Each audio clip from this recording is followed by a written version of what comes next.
So thank you everyone for joining this webinar. This is the 8th episode of Leadership Talks webinar by IIM Visakhapatnam. So currently, right now we have Mr. Saurabh Bajaj, who is head of marketing at Britannia Industries for the dairy product portfolio. Saurabh sir is alumni of IIM Indore, and he has 16 years of experience in business development, sales, marketing, and innovation portfolio. He has worked in Wipro Consumer Care. He has joined Mondelez. He also worked in Diageo and now in Britannia. So his past experience belongs to creating marketing strategies, working on advertising, and working on the innovation fronts for the various brands. He has worked with various brands creating enormous marketing strategies in terms of creating brand building.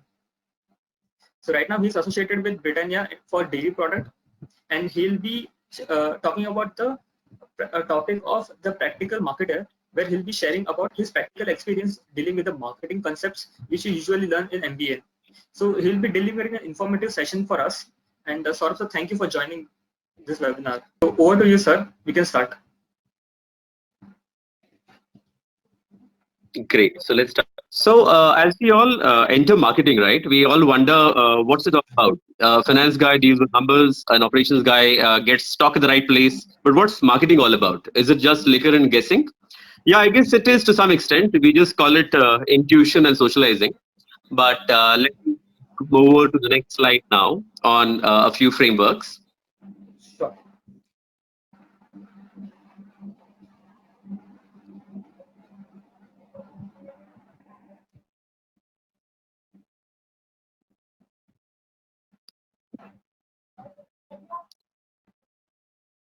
Yeah. So this is a slide which might be quite, familiar to many of you guys in marketing, right? This is a standard marketing process. Marketing stands by understanding a lot of data about the marketplace, consumers' needs and wants, right? You go there, you do segmentation, targeting, and positioning, which is really about building your strategy.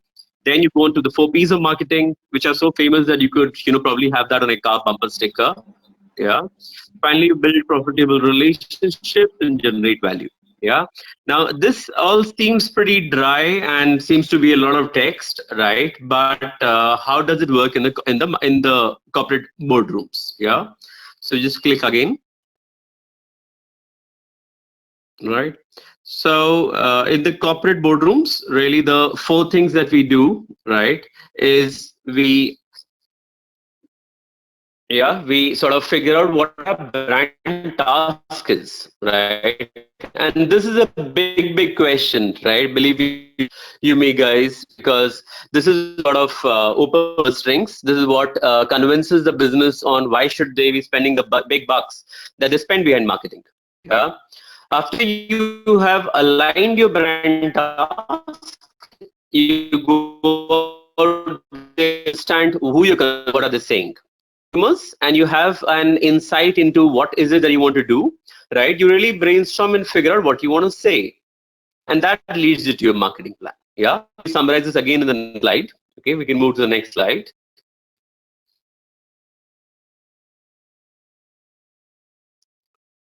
As I mentioned in the first part, which is what is your brand task, right? This is a bunch of meetings. You meet with the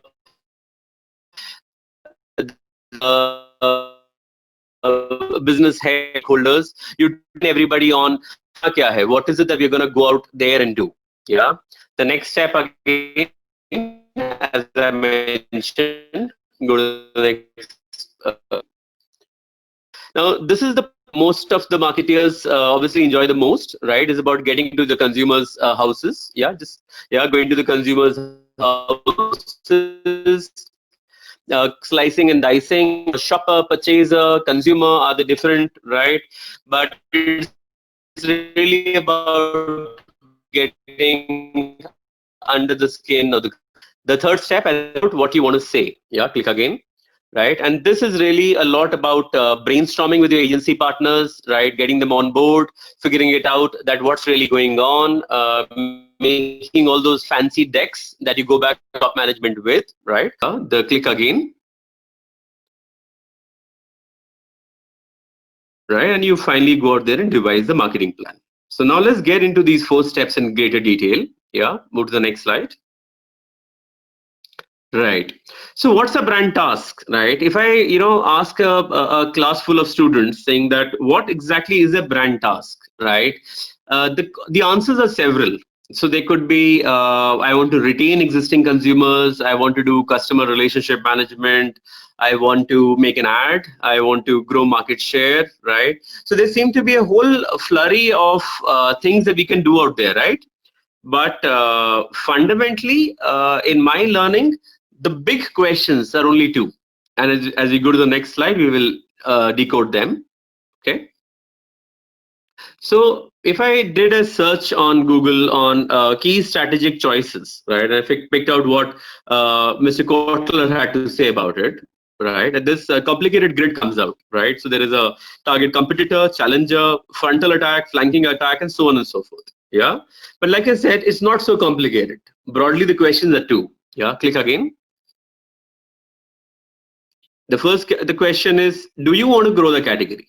Yeah, and this is the question. This is the option that the marketeer loves and the CEO sweats about. Yeah, this is the one thing which most business heads don't want to do because it sounds very tough, very difficult, right? Because these answers could be: do you want people to fundamentally eat more chocolate? Do you want people to fundamentally buy more automobiles? Do you want people to buy more houses? Right? That sounds always very difficult, right? How are you going to change consumer behavior so fundamentally? And hence, grow category is really the big task, the task one, which is the first option. Yeah. Click again. Steal share. Now, this is a task which most business heads sort of veer towards. It sounds always so much simpler, but believe you me, it is a tougher one, right? And why? As we go to the next slide, we'll figure out. Yeah. So grow category. I think the one company that I really admire, right, and the one company which has done this whole task of growing category extremely well, right, has been Coca-Cola. And I was there in the bylanes of Bhubaneswar, Cuttack in 2003 when this campaign was launched, Thanda Matlab Coca-Cola. And not just, I did my summer training with Coke, and not just did they launch this campaign on ATL, the fundamental shift that they made is that they started offering Coca-Cola at $5, right? And it was nothing short of earthquake, yeah, because it exploded the category, right? And I still remember those times where there was lines outside my distributor go down. The distributor had stopped servicing because the demand had just outpaced supply, right? There were retailers standing outside their doors, right, for miles because they just could not get their hands on enough Coke or Pepsi. Yeah. Now the interesting thing is when you do the grow category task, you don't benefit only yourself, you benefit the entire category. So when you launch a campaign which is this fundamental, a Pepsi grows, a Citra grows, a 7-Up, a Gold Spot at that time, every single cold drink major out there will grow because you have just fundamentally shifted a very fundamental belief structure of the consumer. When you said Thanda Matlab Coca-Cola, what did you mean? You meant that now when you want to quench your thirst, instead of buying a buttermilk, instead of buying a nariyal pani, instead of buying a juice, you can buy a Coke because as simple as that. And before this campaign, arguably, a cold drink was a foreign product by a multinational based in US. I don't really know what to do with it. It is quite expensive. It starts at maybe $10, $15, and it can be had on few occasions, maybe with Western food. But Thanda Matlab Coca-Cola fundamentally replaced the buttermilk, yeah, which is why it was such a massive success. Okay, go to the next, click again. A company which I've been a part of, Mondelez, right, has done the other task extremely well. Yeah, and this is of stealing share from mithai or really growing the chocolate category by getting consumers from the mithai sector. Yeah, and they've been doing this for the last 20, 30 years maybe, right? But how powerful is this strategy? So I joined Cadbury's in 2005. I joined an 800 crore company. When I exited Cadbury's in 2012, I exited a 6,000 crore company. The company grew 8 times in 8 years, right? And why? Why did all that happen? Very simple. They said there is a $1 billion market out there, which is mithai. I just need to tell the consumer every single thing that you do with mithai, right?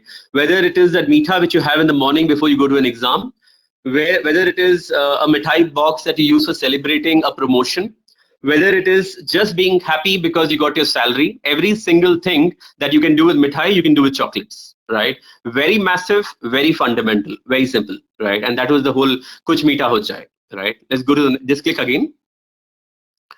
So I'm also a fan of a McDonald's and of a Domino's, right? Of what they have done to the QSR segment, right? Arguably, the cheese category in this country has been created by Domino's and not by Amul, or maybe not even by Britannia. Why? Because they fundamentally told the consumer, the same experience that you have when you go out there and have a dal makhani and a couple of tandoori rotis. Yeah, for the same price you can get this very fancy American dish, right, for 99 bucks. And really, while they did not use communication as much, the simple task of making that category relevant was done through pricing, was done through variants, which were things like tandoori chicken and what have you. Yeah, you can click again. Now, shampoos and sachets, right? This is again a very interesting story. Arguably, the task for exploding the shampoo category in this country was not done by Hindustan Lever. It was done by Kevin Care. It was done by Chick Shampoo, right? And as the stories go, the brand manager in Sunsilk, right, looked at the Nielsen data and said, "Oh my God, what has happened? A Chick shampoo has become larger than all our shampoo brands put together." Because this whole idea of getting a shampoo at a 1 rupee price point fundamentally exploded the relevance of shampoos, right? And all consumers which were using maybe soaps, then they were using shikakai to wash their hair, they suddenly realized that, oh my God, there's something called shampoos, is available at $1 and it does the job so much better. Yeah, so click again. So the whole grow category task, right? This is a very meaningful task for marketeers. It builds relevance for the category. Yeah, and understand this is really, really fundamental. When brands do the marketing task, they don't necessarily grow just themselves. They grow the category because brands are just surrogates of the category, right? Pepsi, when a Delhiite asks for a Pepsi, he means any cold drink because Pepsi is the market leader there, right? And the grow category task builds relevance for the category as a whole, right? It finds consumers from outside the category, not from within the category. It is high investment and is typically done by the market leader, because when the category grows, the market leader gets the highest share of that business. Yeah. There's another task which you have equally compelling examples, and that other task is called the steal share. Yeah. If we just click on the slide again. Yeah, steal share, right? Now there are in again very, very fascinating examples of people who have really done the steal share task very well, right? And when I was just researching the QSR segment recently, I realized that a Burger King has become larger than a McDonald's, or at least what a McDonald's was a few years back. And how did they do that? They really realized that a McDonald's has repositioned the vada pav, and they said that our burgers are available at 20, right? And then Burger King brought back the delight into this category, and they said, why are you having this plain vanilla burger at 20, 25, 30 bucks? Go out there and have the real burger, have the real maybe American experience, right? And hence I think this whole relying on the Whopper, right, which makes Burger King such an attractive proposition in the QSR segment today, right? And I think Burger King has done the steal share task really well. Yeah, click again. OnePlus. Again, 5-7 years back, I was surprised when I just walked down my office corridor and I realized that every single brand manager sitting out there was using an iPhone. And then when I did the same experiment a few months back, I realized that today everybody is using a OnePlus. Why is that? What happened, right? What is it that made OnePlus just so massive in this country? And do you see any ads of OnePlus? Yeah, you see a few, but is that the reason why you're buying it? No. It's a very, very fundamental product promise. You have the iPhone X experience at 35,000 bucks. They have just fundamentally disrupted the kind of a value that a smartphone is supposed to give you. Yeah, that's a steal share task, and they've done that really, really well. Yeah, click again. Another example for me in the steal share segment where somebody has done this extremely well, I think, is Fog. Right? You don't see those fundamental ads of Fog which talk about the allure. We remember all those brilliant ads of Axe that we saw all while growing up, right? And Axe did a great job of growing category. They made deodorants relevant. But Fog, it just took the market everybody away from everybody else, right? How did they do that? A very fundamental disruption in the product value equation, right? Deodorants were gas, perfumes are liquid. Deodorant sold at 200 bucks, perfume sold at 2000. So they said, why don't we just sell a perfume and call it a deodorant? And we can sell that at 500, 200, 300, why not? Right? And the whole promise of liquid, not gas, is what Fog did. A very superior product promise, and that's all they required. Just communicate the product benefit. You took the market away from anybody else who was trying to explain people why do you use deodorants in the first place. Yeah. Click again. Bingo is a recent example. Again, they used product superiority. They said, we cannot become maybe as aspirational as a Lay's. We don't have to. We don't have to spend all that money, right? We don't have to tell people why should you have chips. They probably already know, right? But I can take the product experiences from Indian ethnic snacks, right? Like your khakras and your matris. Give that in the same avatar, and voila, I take away a lot of share. Right, and that's what Bingo did. That's what probably Kurkure did, right? Though Kurkure, I would argue and say, did it from the other namkeens. Bingo probably did it closer to home. Yeah. So click again. So the second task, like I said, the big second task is talk to existing category users, build a very differentiated benefit. This is the challenger's brand strategy. It is much less expensive. It can be very, very successful as well, right? But really making this first choice is what you need to do before embarking onto your marketing plan, and really aligning this, saying that what is it that I'm going to do? Am I a challenger in this board game? Am I a market leader? Am I trying to grow the category which others will also then benefit of me? Or am I trying to just steal share? And steal share then has a big role to play in terms of product experiences, the product benefit, right? But both tasks are equally exciting for a marketer. Okay, let's click again. Yeah, so one of the brands, like I mentioned, which I've worked with is Dairy Milk, right? And I think they've done this whole grow category task so beautifully, not just in terms of advertising, but product experiences, innovations, something at the shopper. I think they've done it all, right? And they just stuck very clearly onto their grow category strategy, right? So what are these examples that I'm sharing here, right? I think one thing which Cadbury did very well is your payday, right? Which is when they fundamentally attacked mithai in terms of celebrating a special occasion, right? And that occasion was as simple as getting your salary. Yeah.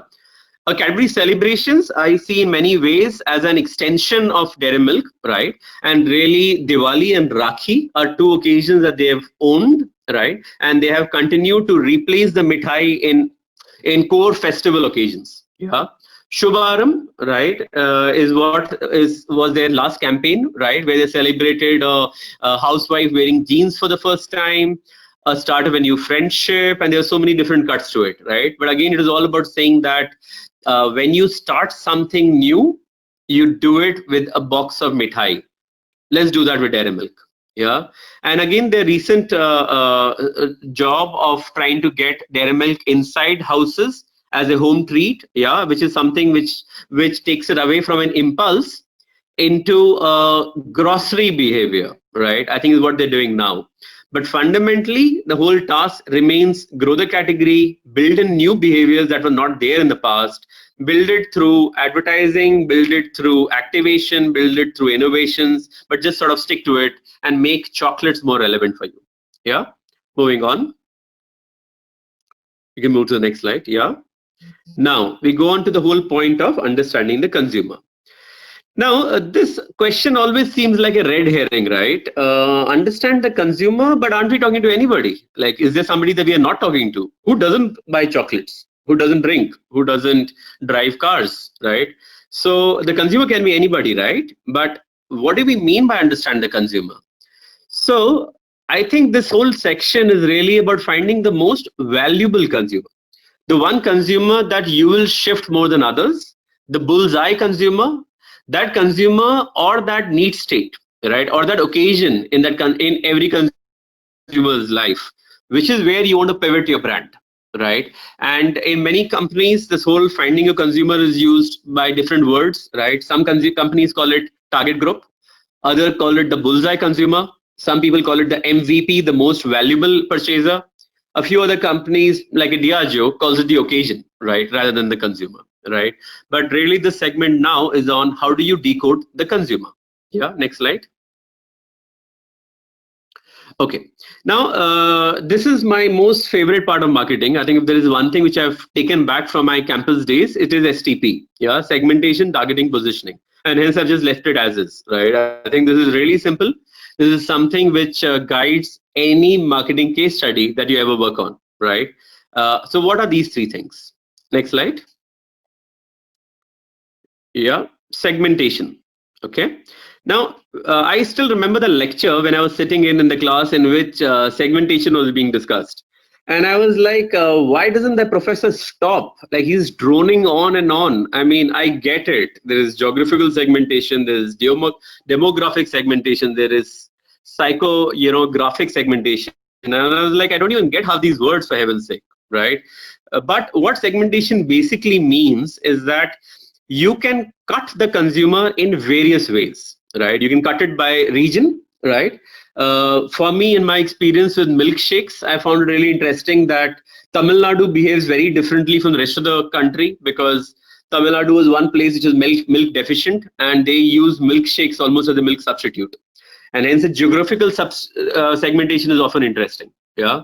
Then there is demographic segmentation. Yeah, demographic segmentation is again very exciting because a Gems is a brand for children. At least the consumption comes from children. 5 Star is a brand for youth, right? Or at least a large part of that consumption comes from youth. And Dairy Milk is a brand for adults, right? Now, is that holistically true? No, of course not. Everybody has all of those products. But who is my bullseye? Where is that particular product offering or that subcategory most relevant? Yeah, that's where demographic segmentation comes from. A psychographic segmentation is something which I am a fan of, right? And this is what I learned very deeply in Diageo, and I will take this through to you in several slides, right? But really, a psychographic segmentation says, I'm talking to everybody. I'm just talking to a different attitude, right? And that attitude leads to different occasions, right? And hence I feel this is probably the most complicated but the most fun kind of segmentation, and we'll talk about it, right? And then there is behavioral segmentation, which also has a link to psychographic segmentation, right? A psychographic segmentation is more about lifestyle, personality, values. A behavioral segmentation is more about occasions, benefits, quantity, right?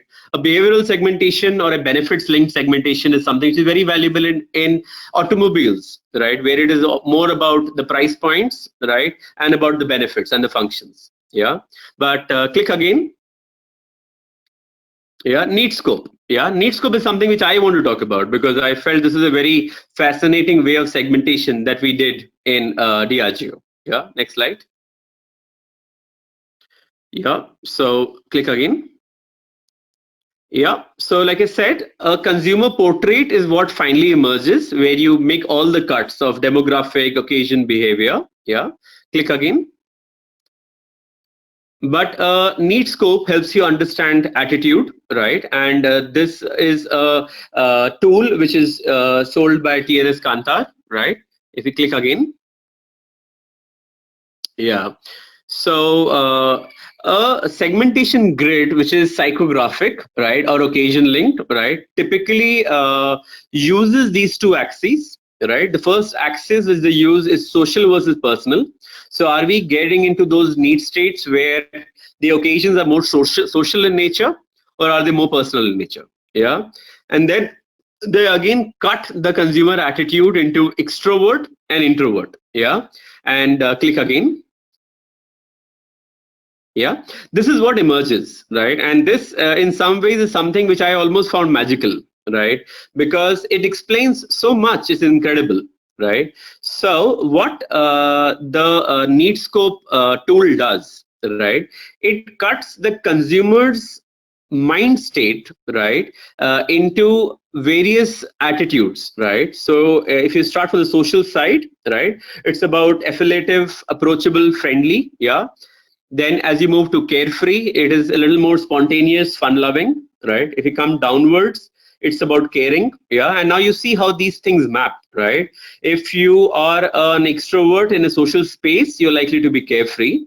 If you're an introvert in a social space, you're likely to have a caring moment, right? If you are an extrovert in a personal space, you're likely to be independent, right? Which is about bold, dynamic, right? If you are an introvert in a personal space, you're likely to be competent, right? Focused, competent, controlled, right?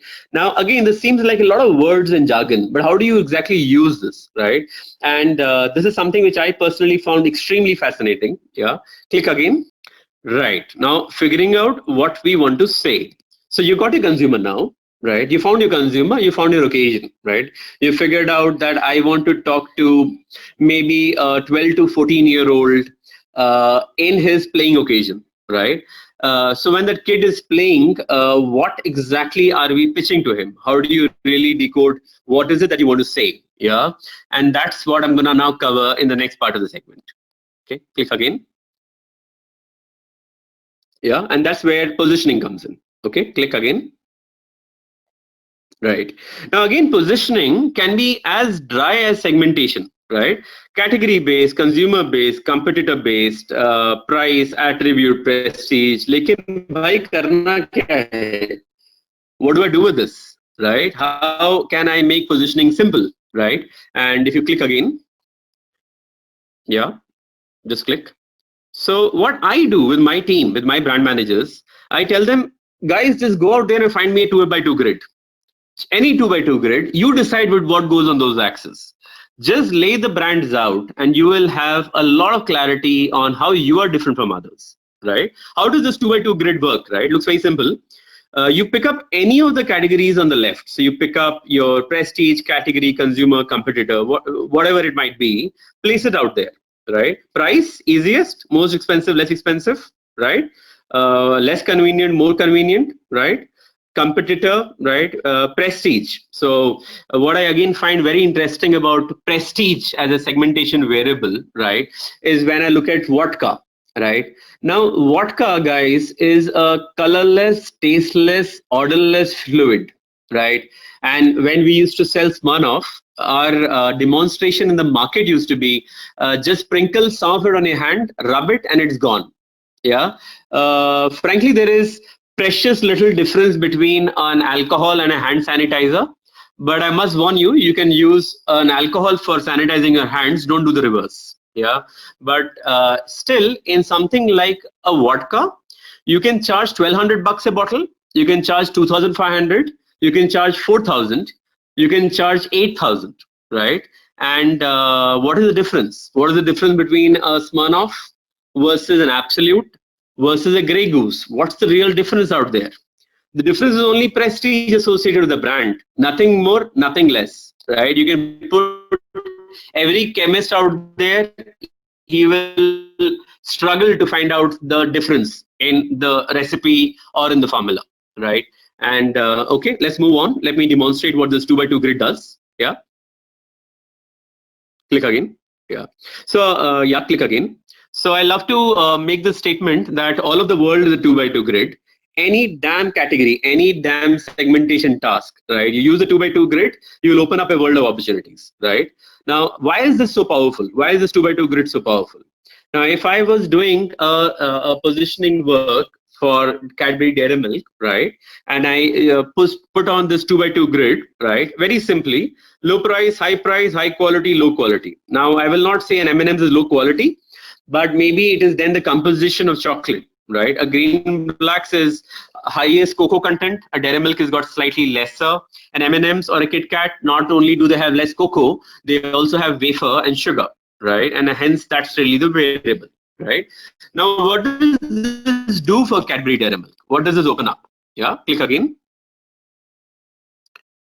Yeah, it can open up an opportunity like shorts and says that there are a lot of consumers out there wanting to have a Cadbury Dairy Milk, right, in a less indulgent or a poppable occasion. So you launch Cadbury Dairy Milk shorts, which is nothing but a dairy milk with a sugar shell.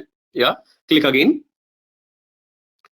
A Crispello. A Crispello is Cadbury Dairy Milk taking on Kit Kat by its chocolate equity, right? What does a Crispello say? It says, you want to have a Kit Kat? Fine, I've got wafer for you. You want to have something which has probably got higher chocolate equity? Yeah, I've got a Cadbury Dairy Milk Crispello. Yeah. Okay, click again.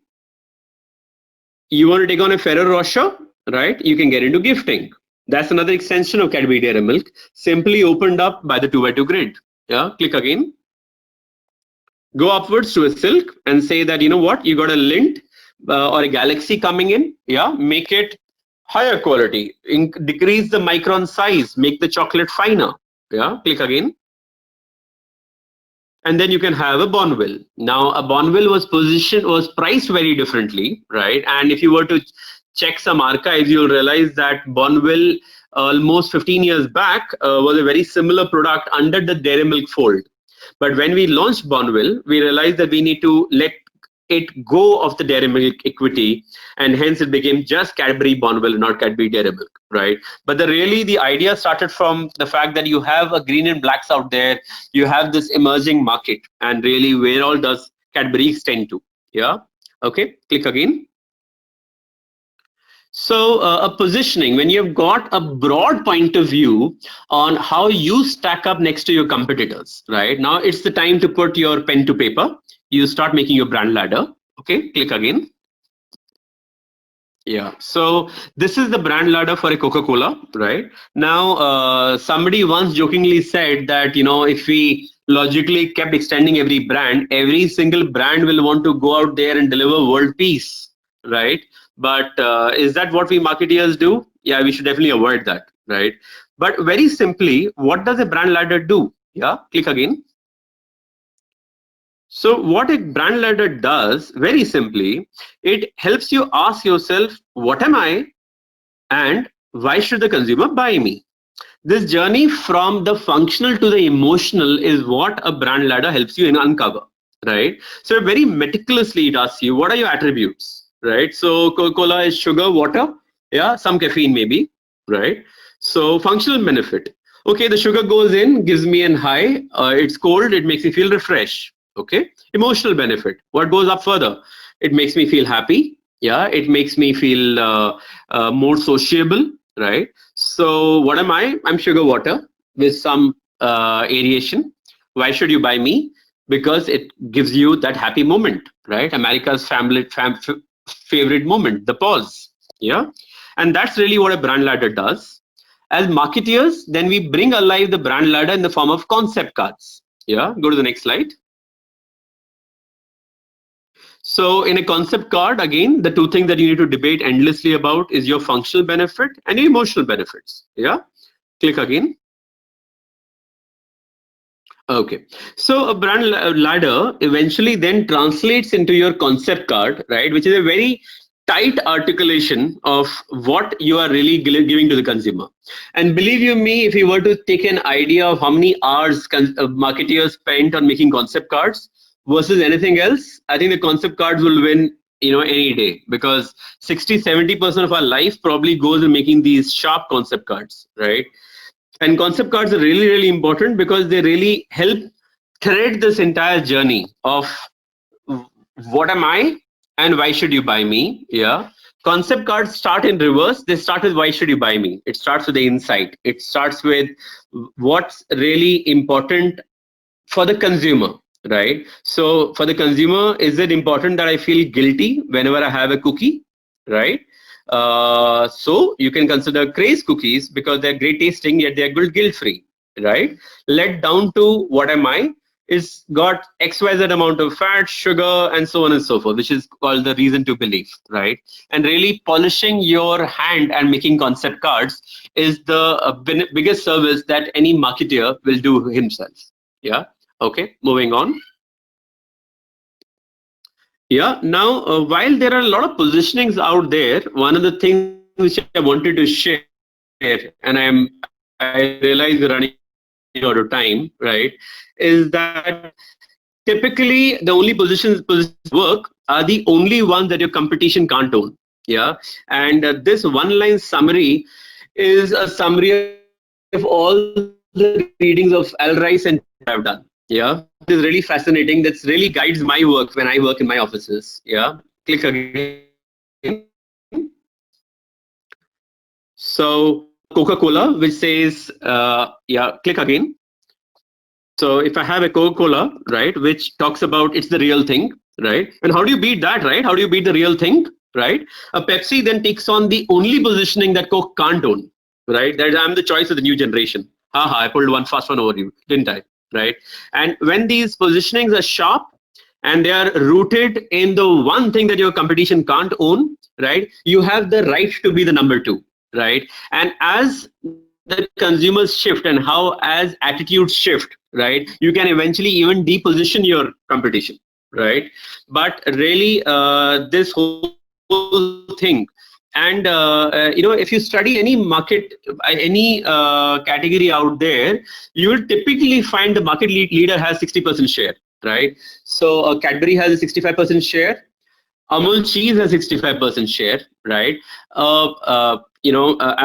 Johnny Walker has 60% share, right? And then the second competition has got a 30% share, right? So Britannia cheese has got a 25% share, right?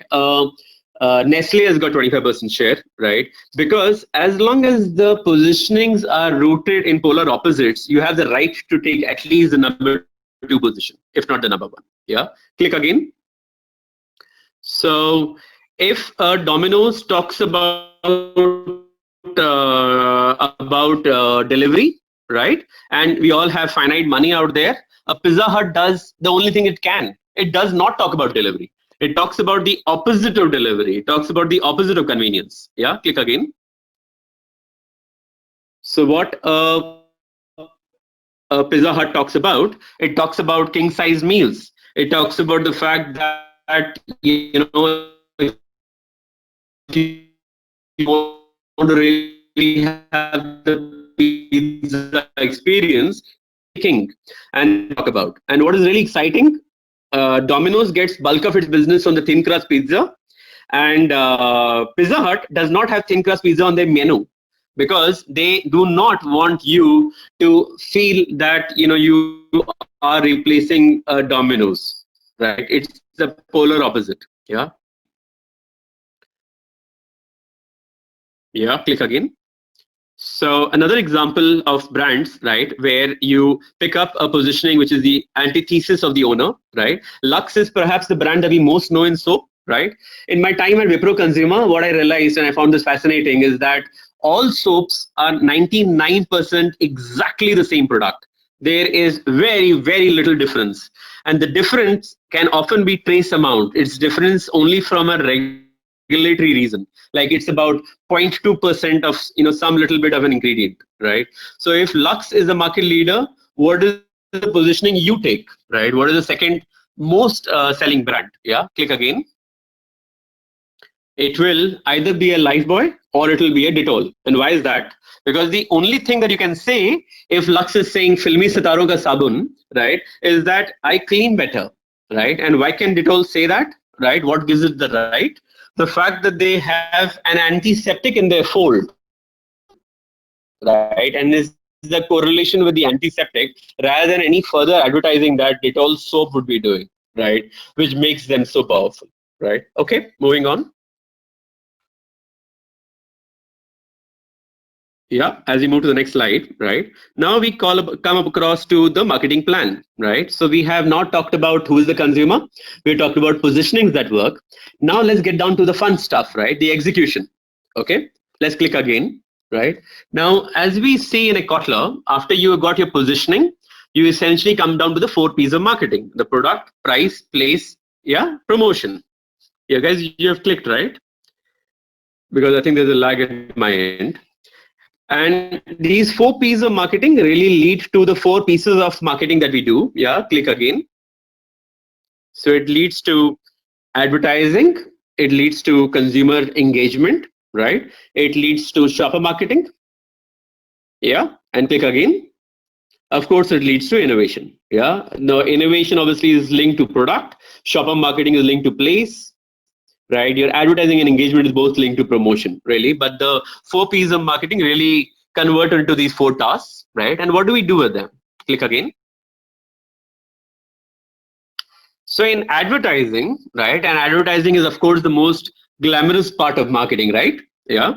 In advertising, the best ads are those which are most singular in their message, right?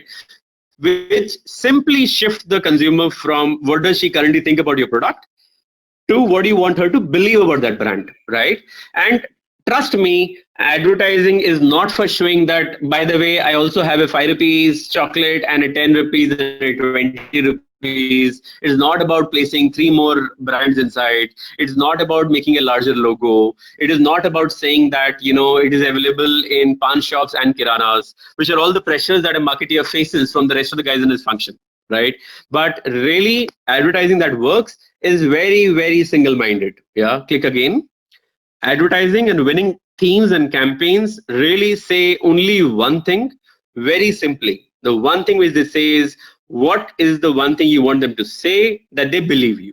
Yeah, okay. Click again. A few examples of some breakthrough advertising. Yeah, click again. I would say arguably in current day times, the most famous ad, which has probably done its best job, is the Cadbury Dairy Milk Silk ad, right? If you ask somebody to define ad mein kya dekha bhai, right? All he will say is that chocolate melts. And unbelievably, that's all that that ad needs to say. It's a premium chocolates. It's expensive. It has got, chocolates with a smaller micron size. But do you find all of that in the ad? No, you don't need it. All you need to say is this chocolate melts, right? And if the chocolate melts, if that's all the consumer takes out, you have the claim of being the softest, creamiest chocolate in the market.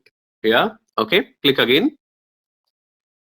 Axe ad I talked about originally, right? All those beautiful advertising of Axe, all they said is don't worry about body odor with Axe. That's it. That's all they said. You can do it as a chocolate man. You can do it through 1,000 different creatives. Yeah. Click again. And Fevicol, right? I think Fevicol is one iconic brand, and it's done the best homegrown pieces of work, right? And this whole thing of a large number of people piled up, right, is interesting. Just do a Fevicol click on your Google, and 1,000 images of the same piece will come up, right? This is something which has become so viral because it is just so intuitive, right? Fevicol is the best adhesive. It sticks all those people to the truck, right? And that's really what advertising is about. Yeah, click again. Now, consumer engagement is the polar opposite of advertising, right? If advertising is about the one thing you want to say, consumer engagement, and that's where really digital plays a large role, right? Consumer engagement is about what does the consumer want to talk about and how can you participate. What is the simplest way for you to participate in the consumer's conversation, right? And I think there's a large amount of examples of brands which have tried to do consumer engagement in the times of coronavirus, right? You had a bunch of brands talking about spreading awareness about hand wash, right? Then you had a bunch of brands talking about, how do you celebrate your time at home, right? You had another set of brands talking about things to do at home. How do you do time pass at home? Right. And finally, you had a lot of brands talking about appreciation and gratitude for all those people who are going out there. Right. Are all these messages about the brand? Not really. Right. Some of them will have an oblique reference to their brand values, but largely they are about participating in the conversation that's really going on out there. Yeah. Next slide again. Shopper marketing. Yeah. So what's shopper marketing all about, right? Shopper marketing is a very, very wide field, but I just wanted to talk about just 3 small examples, which I find exciting. Click again. So one, I think Cadbury has done this extremely well, right? This is about helping the shopper by collaborating with the retailer in organizing their layout, right? So they just use their messaging to talk about, where is the gifting aisle, where is the self-indulgence aisle, where is the home stocking aisle, right? And they'll allow all other brands to sit in there, but category management typically helps the market leader, right? Because it just helps the shopper shop better. Okay. So that's one way of doing shopper marketing. Click again. Another way of doing shopper marketing is by leveraging topicality. I think the one time when we see the best marketing tools in the shopper market is during Diwali and Rakhi, right? Where you leverage topicality. Yeah. Click again. Yeah, but I think the most fascinating example of shopper marketing, right, I think is Apple, how they bring alive the brand's world, or the world that the brand wants to create through their stores, right? I think, and I just think their work is extremely brilliant. Yeah. Okay, click again. Okay, innovation, right? What does innovation do for the brand? How is that a task, right? And innovation is something which Dairy Milk has done very successfully by getting into new occasions for the consumer, right? The home stocking occasion, the shorts, yeah, silk, gifting. I've talked about these in the past, right? These expand the brand's core, right? It makes the brand larger in the consumer's mind and his life, because now it is relevant in a lot of other occasions. Yeah, click again. But one topic that I am quite passionate about when it comes to innovation, right, is about what do all winning innovations have in common. Yeah, and this is interesting. This really comes through my 10 years at Cadbury's and just viewing what worked, what didn't work, and trying to build a hypothesis on why that was so. Yeah, oftentimes the innovation brief, right, which comes in the first task, right, the business task tends to be, I want to steal market share from my competition. Now, when you want to steal market share from your competition, you can do two things, right? Either you try to become the competition, or you try to become more of yourself, right? And I feel the simple one line difference between innovations that work and innovations that don't work, right, is who does the innovation talk to? Does the innovation talk to your core user, and does it increase appeal among your core users? Or does your innovation talk to your fringe user, or does it talk to the competition users? Whenever you talk to the competition users, in my opinion, you fail. Because if the competition wants to, if the consumer wants to have the competition, they will have the competition. They won't have you. Yeah. But I just want to demonstrate this theory with a few examples. Yeah. Click again. So Gems, right? This is a brand which I worked on. This is the first brand which I was a brand manager of. Yeah. Click again. And when I sort of came in, right, this Kinder Joy was attacking us, and a Gems ball is what we launched. Yeah, it really worked well for the brand. It made the brand what more than what it is. Gems used to sell for $5 or 10 or 15, right? It gave a really fun, playable experience. Could command a premium to all the way to 30. I think it made the brand bigger. Yeah. Click again. An example of an innovation which didn't work on Gems is something which none of you would have heard about, right? It's called Fruity Gems, right? And when I took on the job as a brand manager, my first task was to explain why was this innovation such a failure. It was done before I came in, but just before, right? And really my decoding onto this was exciting for me was the fact that when we launched Fruity Gems, right, the insight was Gems plays in the space of playing, which is where the consumer also buys sugar boiled candy. And in sugar boiled candy, what he likes is fruity flavors. So we launched a Gems with a white chocolate base with sweet and sour flavors. It bombed. It just didn't work at all. And it bombed multiple times, right? Because we again tried to relaunch it. Why didn't it work, right? Why it didn't work is because the real reason for having sugar boiled candy is not the fruity flavors. It's because the consumer is because the child, when he's running on a field, his mouth becomes dry. He wants a sugar boiled candy which enhances the saliva, right? While chocolates is had sitting at home in front of a TV in a safe place where your hands are not dirty, right? And that's why a Gems plays in the in home TV watching occasion, and sugar boiled candy works in the playing occasion. So just by launching fruity flavors, I cannot replace a sugar pearl candy. Yeah, it's quite interesting. Yeah, let's go to the next example. Yeah, click again. Perk. This is what Perk used to look like. I'm sure you guys have never seen Perk like this, but this is what Perk used to look like in the heydays when a Preeti Zinta was a brand ambassador. Right? It was a lot more chocolatey. It was getting its socks beaten off by Munch. Right? Munch was just ramming it left, right, center. Okay, click again. So we tried to and just click once more. So we tried to take on Munch in two ways. Yeah, we tried. This is the second thing that we tried. Just click once more. The first thing we tried was something called Ulta Perk, right? Where we put the wafer outside and chocolate inside, right? And Ulta Perk was a humongous failure, right? Because the Perk consumer simply wanted wafer, right? Wanted more wafer. He did not want a very different eat, and that's what Ulta Perk was, right? A regular Perk, this is the renovation of Perk, really just made Perk more wafery. So why do you buy a Perk instead of a Cadbury Dairy Milk? Because you want to have wafer. So we just give you more wafer. Yeah, and that really was the runaway success. Okay, click again. And Eclairs, right? Eclairs has again been one of those iconic brands of Cadbury's, right?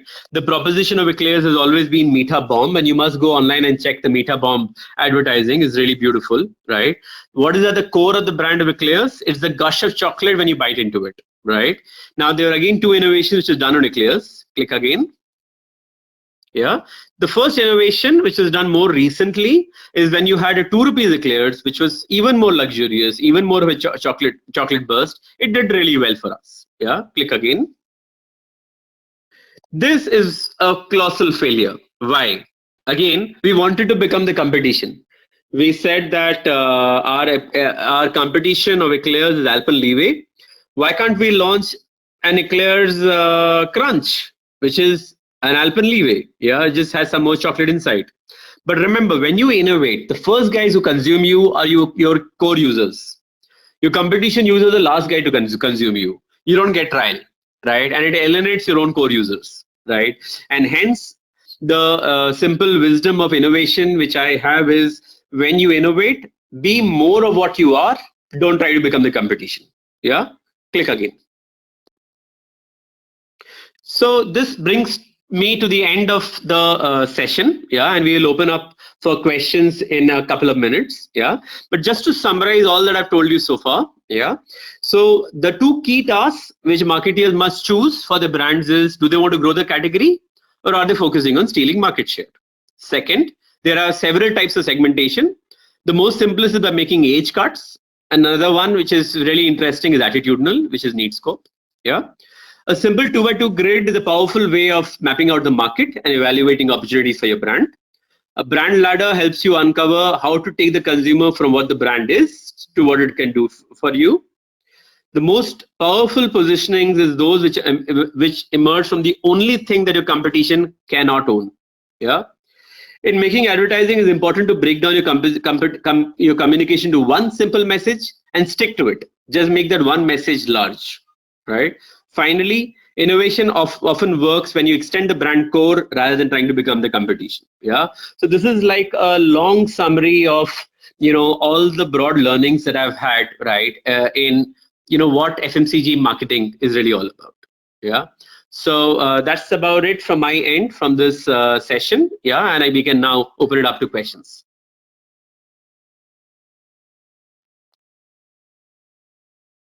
Yes, sir. So we have got a couple of questions. So I'll start getting it one by one.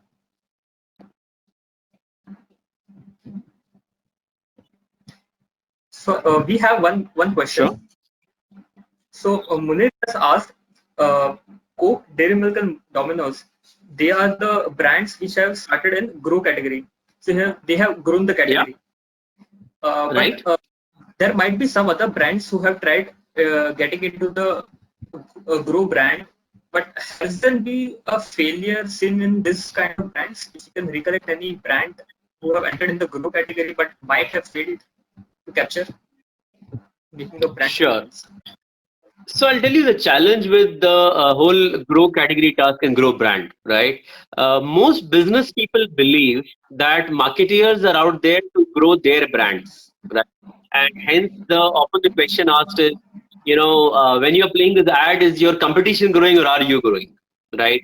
And really, this piece of understanding is very important for marketeers to communicate to other people that as advertising does not grow a brand only, it grows categories. It brings in new consumers, right, and makes that category relevant, right? There is not so when a Cadbury Dairy Milk says "Kuch meetha ho jaye," you might as well buy a Kit Kat, right? And hence there is often not a very direct correlation between a particular brand's business growth and advertising. Yeah. Now, why do brands fail to achieve the grow category task, right? And what's the sort of pitfalls and challenges? I think the pitfalls and challenges is really in terms of resources, right? I think a lot of brands which have come out in the past, and often you find startups doing that, right? Where they try to grow the category by disproportionately burning money on advertising, right? When they disproportionately burn the money on advertising, right, it weakens their entire business, right? Now, I will not say paperboat is a very large success. I think it's a brand that many of us use and love, right?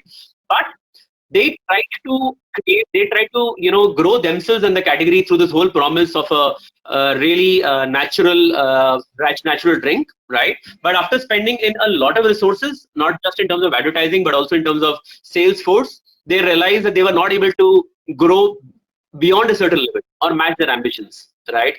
Another brand in the market which is I think has been trying to do this is Too Yum. Yeah, Too Yum, which has got Virat Kohli, right? They are trying to do this whole task of growing the category of healthy products, healthy chips, and they spend a lot of money out there trying to do it, right? Personally, my belief is that they have overextended themselves. They have tried too damn hard to grow the category of healthy chips. Had they simply focused on stealing share from a Lay's by a lot more of product and packaging innovation and not so much of communication, I think they might have grown a little slowly, but they might have just made a more efficient PNL. And as a marketer, I always believe that your task is not just to grow your brand; you are really an entrepreneur which guides the business strategy. And hence, the choice of the two tasks comes in really efficiently deploying and making a profitable PNL. So we have one more question. Yeah, that makes sense. Go on. So Sandeep has asked, where does Maggie stand in the whether it stand in the grow category or stand in the skill category, like from the inception of Skillshare. the category? Okay, skill share. Yeah. Yeah, so I think Maggie is again a fabulous brand. I think it's a brand that most of us have grown up eating. We really love this brand, right? So why did Maggie succeed so well, right? Why did it become so large, right? Now, I personally believe through the work which I've done in studying some of these brands, right? Maggie learned something very simple, right? What they learned is Indians are uncomfortable with instant food, right? We are not a country which buys canned chicken, canned meat like the way the US does, right? We don't eat out as much. We don't like to order from outside. Why is that? Right? Because we are in a tropical country, things go bad very easily, right? We feel that stuff which is brought from outside cannot be as healthy as ghar ka khana, right? And just the simple act of heating the Maggie, and believe you me, it would have been possible for Maggie to make a formulation where you would not have had to put it in hot water and heat it, right? And a lot of those examples are already there in Southeast Asia, right? There are a lot of examples of noodle brands which are had cold, right? But they're very simple inside of saying that this is an instant food. Mom can make it very easily, लेकिन there is a mother's touch. हाथ लगाया है, गरम किया है, गरम पानी में डाला है, is what allowed a Maggie to take business from all other food choices. And hence they really grew the category of instant food. It is Maggie's advertising and it is Maggie which grew pastas, which grew all the other subcategories which have come after. Because the fundamental task of growing the category of instant foods, I think, has been done most successfully by Maggie in this country. Yes, sir. So we have one more question from Sagar. So now we have talked about the marketing plan where shopping category is also been taken into consideration. Now in the this space, there is one thing direct to consumer, which is like e-commerce, and the other thing is the local retail experience. So now considering the shopping experience is part of the marketing plan, and there has been a disruption in the retail space. So how can the brands can manage coming D2C into the consideration with e-commerce? So should there be a tweak in the marketing plan, or how do we see this? Right. So, like I mentioned, I see marketeers are as entrepreneurs which guide company strategy. Yeah, and hence a marketeer thinks not just about the retail or the consumer or the brand experience. I think there are no filters out there. A marketeer holds the PNL and makes the business profitable. Yeah. Now, direct to consumer space. Right? I think this is a very exciting topic, and a lot of people out there are talking about it. Right now, understand India is a country of 1.3 billion people. Yeah, and the challenges of going D2C, right, is really the logistics and the supply chain, right? And hence, at each level, how do you make money? How do you make the logistics work is really the question. Yeah. Now, a company like a Hindustan Lever might have some right at some level to build a profitable logistics structure, because they might force you to buy a whole set of goods, right? But Britannia, which is selling 5 rupee biscuits, if it believes that just a biscuit portfolio they can go completely D2C, it's not going to happen. It's not going to be easy. Yeah, but aggregators, right? Aggregators like Dunzo, right? Like an e-commerce, like an Amazon, right? Who really build their supply chain and logistics by building profitability through a basket of goods, right? I think is where the DTC part comes alive, right? And I think DTC is a big business opportunity, but maybe not for the brands necessarily themselves. Maybe a lot more for aggregators, right? When the put down price is say 1,500 or 2,000 or 3,000, right? I think that is where a DTC approach can really get going, right? In the US, there is a brand of razor blades which really disrupted the market, but it is because the razor blades market there had already reached a particular minimum put down size, right? In terms of how much are you willing to spend in each occasion, right? And I think that's really what a D2C has to be thought about for aggregators, for e-commerce, as well as for brands. Yeah, I think this will help. We have another question mentioned by concentration. He wants to know how does the brand personality is the important for a brand. For example, we have Amitabh Bachchan has been a brand ambassador for many of the brands. So now, Right. how can a brand can get advantage with a brand personality? Sure. So I think brand personality and the use of celebrity are two different questions, right? But let me address the role of celebrity, right? And I think it's always been a challenging question for brands to figure, right? That is the celebrity worth it, right? Why should they spend so much money on the celebrity? I remember when Cadbury Dairy Milk or Cadbury's used Amitabh Bachchan, right? It actually used Amitabh Bachchan for only 2 years, right? And it needed Amitabh Bachchan for the credibility of getting outside the infestation crisis of 2003. It continued using Amitabh Bachchan for further 2 years with Cadbury celebrations, right?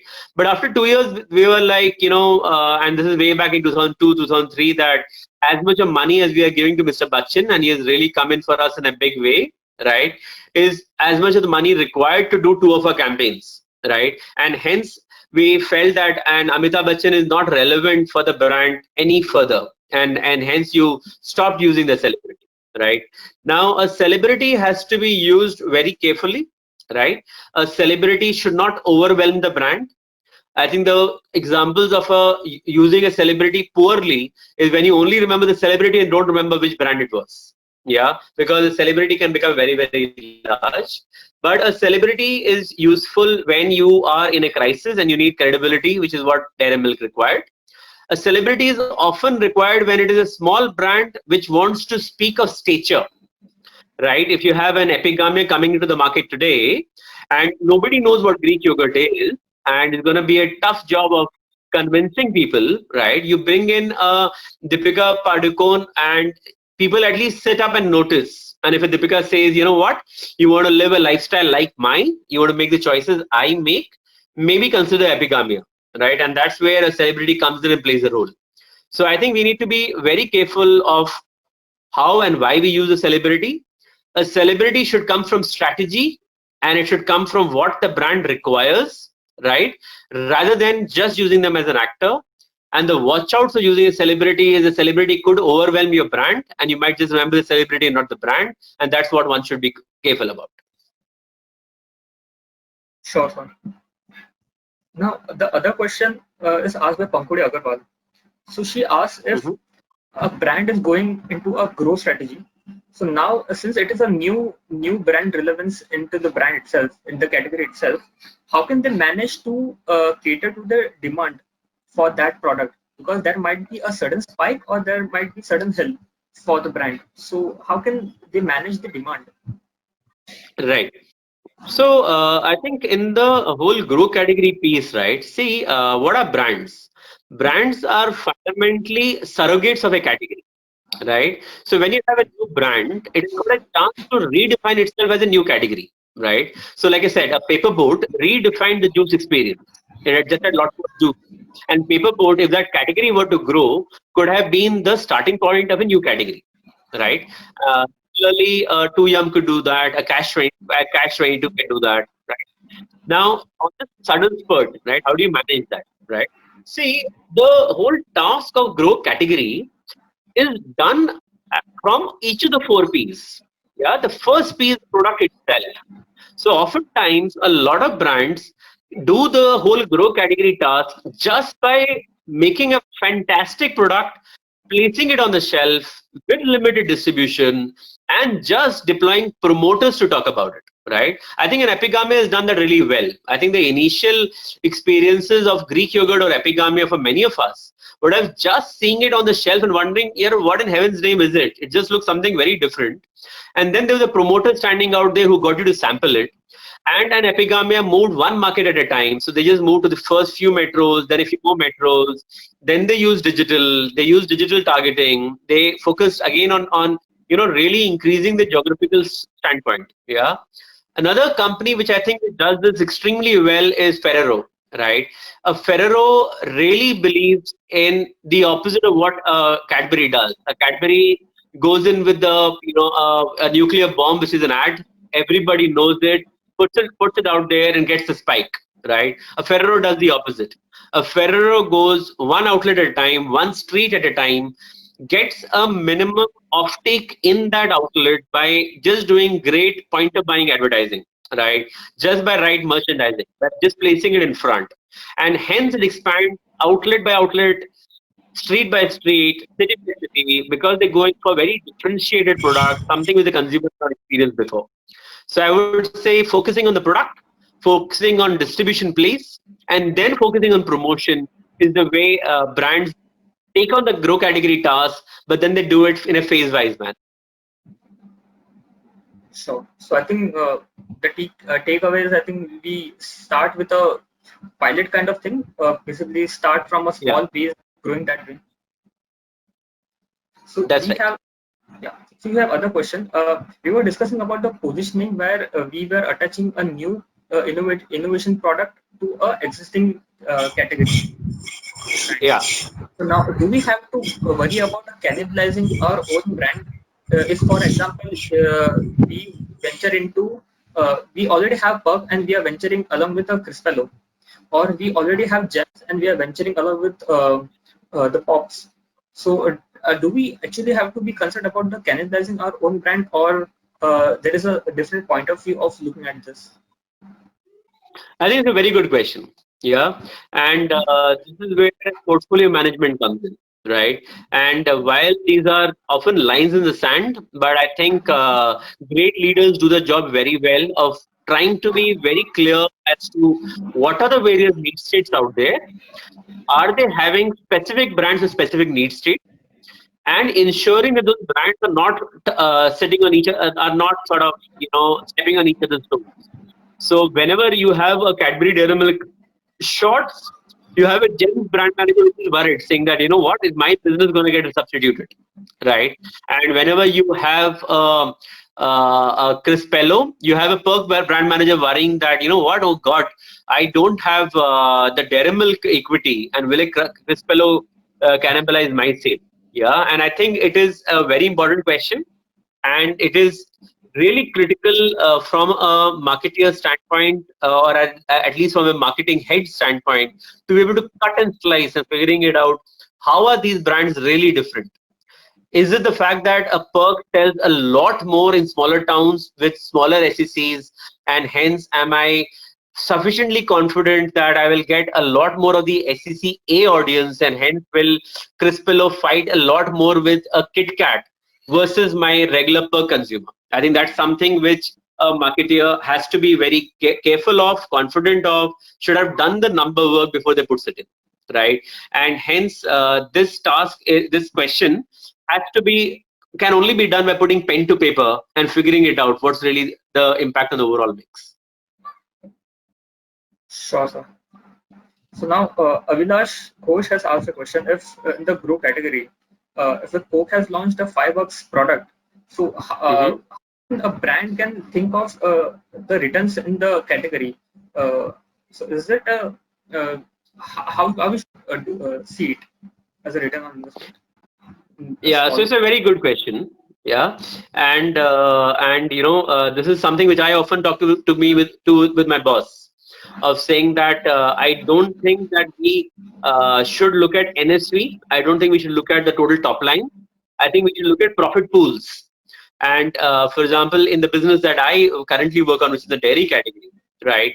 A ghee is almost 20-30% of my business volume, but brings in almost zero money because of the nature of the category, and hence we don't invest there much, right? And hence it is profit pools that we need to chase, right? And one can only look at a penetrative pricing if the quantum of the total business increase that we are going to get finally increases leads to a net profit increase. If the top line growth is enough to only justify the commensurate bottom line increase, only then those proposals get passed. And hence, if you launch a 5 rupees Coke, Coke turnover might go from say 10,000 crores to 20,000 crores. But if the bottom line falls from 1,000 crores to 800 crores, it's not a great strategy. But if the top line grows from a 10,000 crores to a 15,000 crores, right? But if my bottom line grows from 1,000 crores to 1,200 crores, it's still a good strategy. And that's really the working that one needs to do when they decide the metrics for success. Sure. So it's a great answer, sir.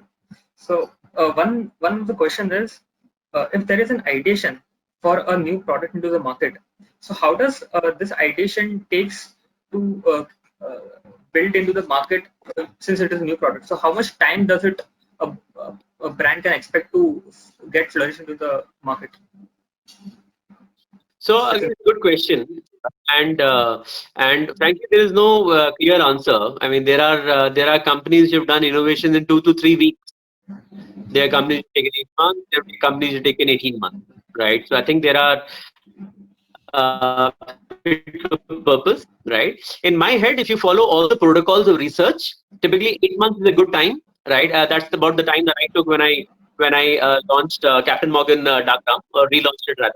Right, I think 8 months is a good time, and why 8 months is because there are certain phases that you go through, the phases are exactly the ones we talked about. You start with the strategic, what will the innovation really do for the brand, right? Goes on to segmentation of the market, leads to positioning, helps you deliver a concept card.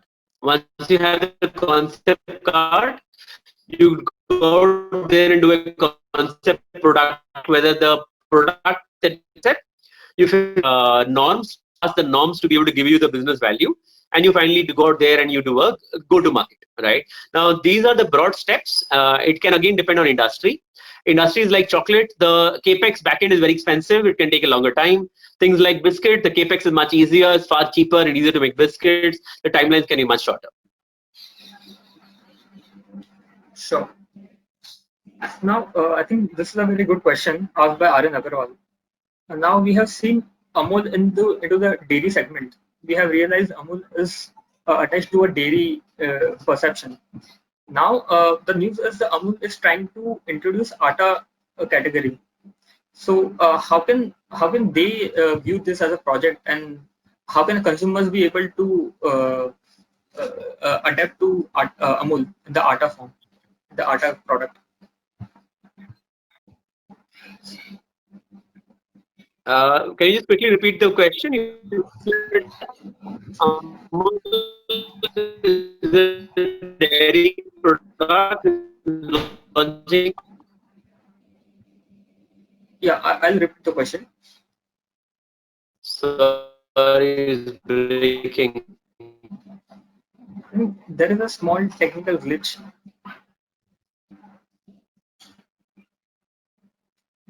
Yeah.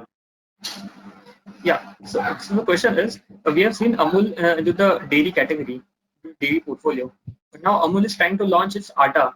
So now still it is away from the dairy product.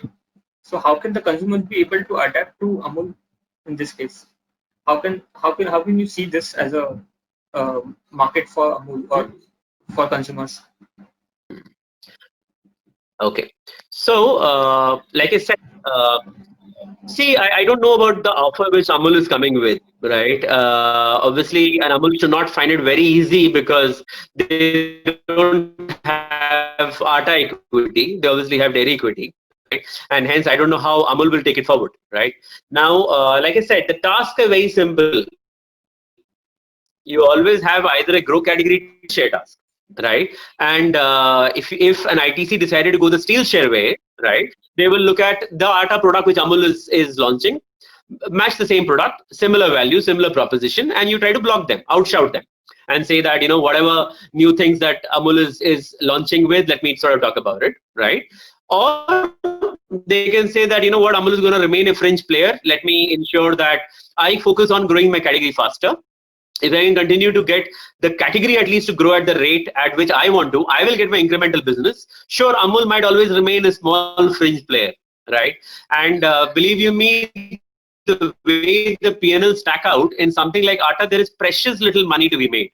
So if you don't have scale, managing the back end, front end, you'll leave a lot of players who will try their hand and then leave and exit, right? I mean, in categories, we realize that there's a lot of competition which will keep coming into chocolates.